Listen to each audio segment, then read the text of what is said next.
Alright, so this is the history of Indonesia in 2 minutes.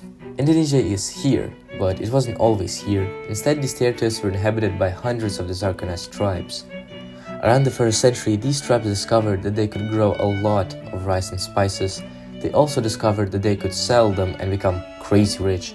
So they started trading with India and China, taking in their culture, religion, and the love to fight each other. Out of those fights came one of the biggest empires in Southeast Asia, Srivijaya.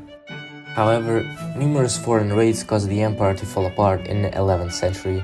The warlords fought each other for quite some time until eventually in 1291 the Mongols invaded. Yeah, those Mongols.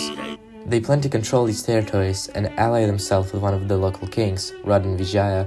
They win the war, but the weakened Mongols are backstabbed by Vijaya. He eventually kicks them out of the islands and unites them under the empire of Majapahit. They start developing culture, science, and trade and enter their golden age, but it doesn't last forever.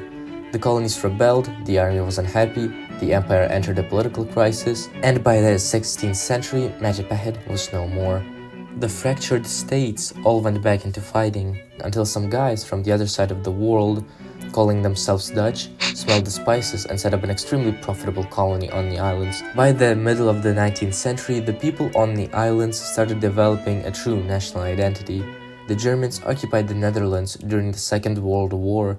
Indonesia was also occupied, but by the Japanese.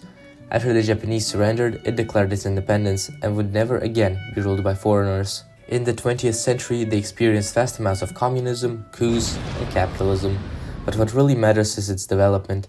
Indonesia has a huge industrial sector and is the 7th country in the world by GDP per PPP. So, even though you might have just heard about it for the first time, it was surely not your last one. Subscribe to my channel.